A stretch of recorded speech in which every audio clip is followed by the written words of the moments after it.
Olá pessoal, aqui é Orlando Mazzini, seja bem-vindo novamente ao canal da Mazzini Engenharia. Como você já sabe, nesse canal tratamos de temas relacionados aos veículos, como normas, homologações, regulamentações, testes de validações, enfim, coisas que fazem parte desse universo automobilístico.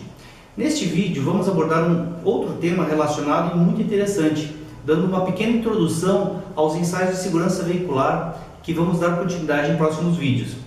Vamos apresentar algumas noções a respeito de critérios biomecânicos, que acredito ser um assunto até pouco conhecido da maioria, né, das pessoas, não é um assunto tão comum. Então, se você tem interesse nesse tema, aqui vai encontrar informações bastante interessantes, um pouco do histórico, e assim mais facilmente vai conseguir compreender quando falarmos de crash tests ou de avaliações de performances, como as feitas pelos institutos NCAP. E depois, caso deseje, poderá entrar em contato para esclarecer as suas dúvidas. Inscreva-se no nosso canal para você receber as notificações de nossas próximas publicações e consulte também o nosso website. Bem, vamos falar então de critérios biomecânicos. Conceitualmente, a biomecânica é a mecânica física aplicada aos sistemas biológicos, determinando assim condições que proporcionam o conhecimento necessário para o entendimento das consequências da ação de forças ou impactos sobre os ossos, órgãos e articulações principalmente. A compreensão básica da biomecânica, das propriedades estruturais e materiais dessas estruturas, permitiu assim mensurar os efeitos resultantes de forças ou acelerações e possibilitou a determinação de índices de lesões que são suportáveis por essas estruturas. Bom, o intuito desses estudos foi o de entender e determinar os limites a partir dos quais as lesões ou ferimentos passam a ter consequências irreversíveis ou mesmo fatais. Os estudos para isso foram e ainda são feitos sobre cadáveres humanos, especialmente feitos em universidades ou laboratórios de pesquisas autorizados para isso, a fim de determinar esses índices e chegar a um nível de chamada biofidelidade.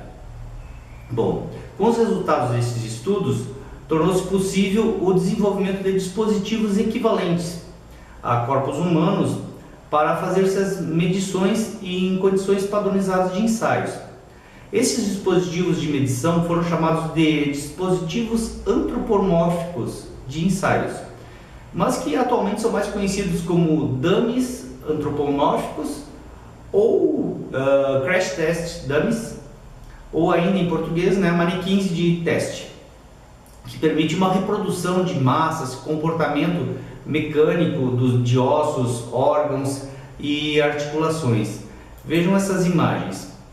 Nessas imagens nós podemos verificar algumas máquinas de ensaios fazendo ensaios de tração ou flexão em ossos. Então esses ossos foram instrumentados com esses string gauges, onde vamos avaliar as deformações, as tensões que são aplicadas até chegar ao seu ponto de ruptura, ou seja, vai se determinar o comportamento real de uma estrutura, como no caso de um osso, e assim poder captar dados para desenvolver estruturas equivalentes.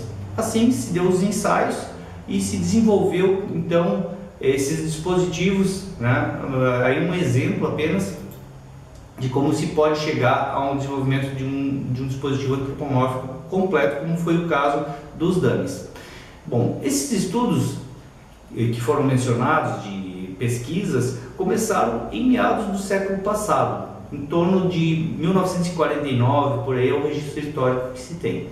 Bem, com os resultados desses estudos foi possível avaliar o comportamento dos corpos humanos e as suas partes diante de determinados tipos de impactos, esforços ou desacelerações.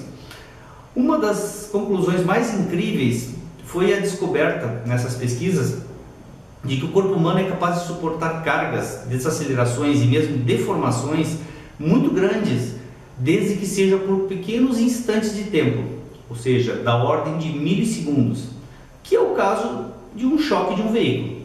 Veja essa imagem. Interessante destacar que alguns dos primeiros dummies que foram usados, eles tinham mais a função de verificar os efeitos da deformação ou resistência das peças internas do veículo, ao considerar basicamente as massas de uma pessoa, sem o intuito de avaliar os efeitos do manequim em si. Por isso tivemos alguns dos primeiros dummies, como mostrado na imagem, aí feito em madeira, né? Mas que também tiveram sua importância e função para determinar componentes absorvedores de energia, como os cintos de segurança, o volante deformável, coluna de direção absorvedora de energia, peças de painel, fixação do para-brisas, etc. Pela ótica do aprimoramento do veículo, né? Ao lado, nós temos um dummy típico usado para os ensaios de choque lateral. Vejam que ele parece incompleto, porque ele não dispõe de antebraços, né? Mas é assim mesmo. A colocação dos sensores e acelerômetros nesse tipo de dummy é diferenciada, pois ele visa especialmente avaliar as consequências do impacto na cabeça, pescoço, pelvis e tórax, no caso do impacto lateral. Esses dispositivos vêm continuamente sendo aprimorados em busca de uma cada vez maior biofidelidade com relação aos corpos humanos, para, por sua vez, termos uma maior confiabilidade nos resultados dos ensaios de segurança ativa ou passiva quando aplicados nos testes dos veículos. Bem, os dummies atualmente usados são dispositivos de medição bastante complexos e precisos. Como já foi dito, contém órgãos internos com massas e densidades similares às reais, e a rigor todos os órgãos internos podem ser instrumentados para receber dados. E é possível avaliar resultados de impactos em órgãos específicos, por exemplo, nos rins. Se você tivesse a necessidade desse dado, seria possível instrumentar.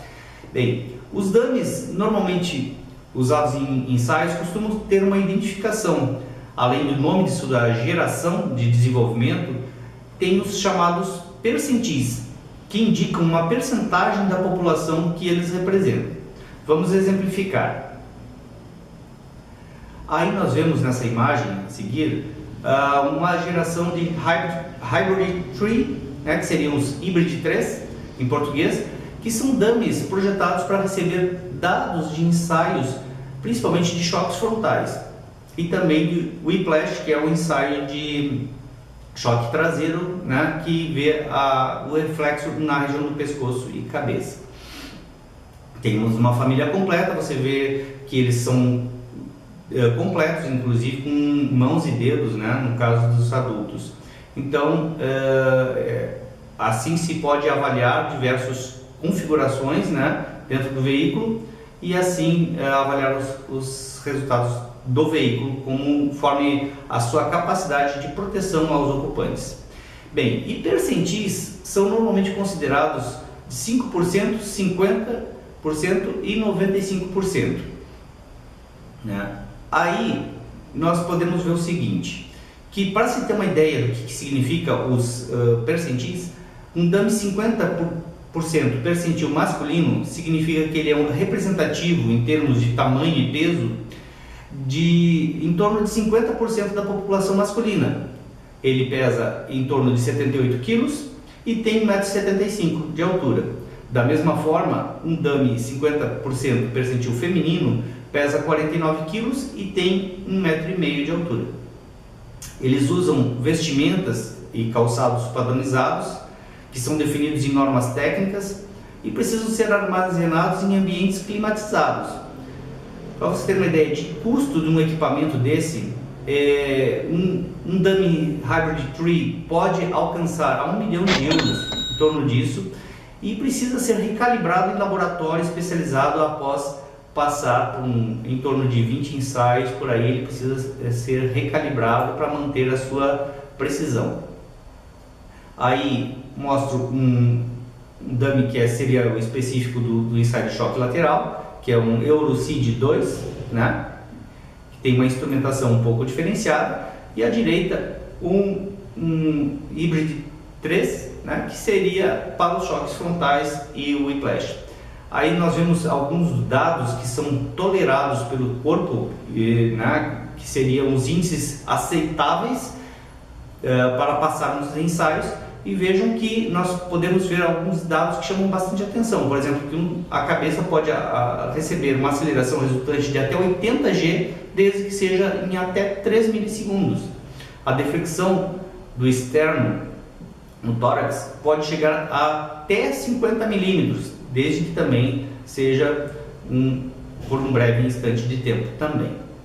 Bem, outros dispositivos antropomórficos que existem, além dos casos dos dummies completos, nós temos esse exemplo aí que mostra dispositivos que são para avaliar casos de atropelamento, que são de uma norma para proteção ao pedestre. Aí nós vemos à direita, então, o Legform PLI, que seria um dispositivo para avaliar o choque com a parte inferior das pernas, incluindo o joelho. Então, assim, você pode avaliar, sensorizar, ter uma ideia exata do que vai acontecer com uma perna caso se chocar com a frente do veículo. Próximo estágio seria o choque da pelvis ou da bacia, né? E tem esse outro tipo de dispositivo que vai avaliar precisamente como seria o comportamento e o índice de danos e ferimentos no caso a uma bacia, no caso do choque. E depois temos a cabeça, que temos o headform, que na verdade são esferas pesadas, né, que sensorizadas para receber os dados de um choque de cabeça. E na verdade são dois tipos, né? Tem a cabeça de adulto e a cabeça de criança. No ensaio de choque de cabeça são usadas as duas, né? Então a norma vai aprovar o critério quanto à proteção ao pedestre. Bem, em síntese, com relação ao que nós tínhamos como objetivo apresentar nesse vídeo, seria isso, né? Espero que assim você tenha entendido que esses dispositivos servem para uma avaliação precisa do efeito dos impactos sobre os corpos humanos, de forma confiável e principalmente mensurável.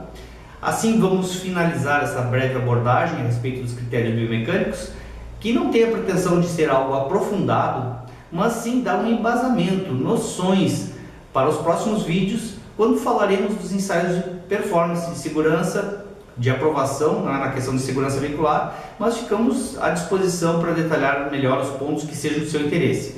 Basta você entrar em contato conosco. Espero que essas informações possam ter sido interessantes e úteis para você. Convido para que você se inscreva no nosso canal para manter-se informado dos próximos vídeos, e se gostou desse daqui, então deixe lá o seu like. Muito obrigado e até o nosso próximo encontro.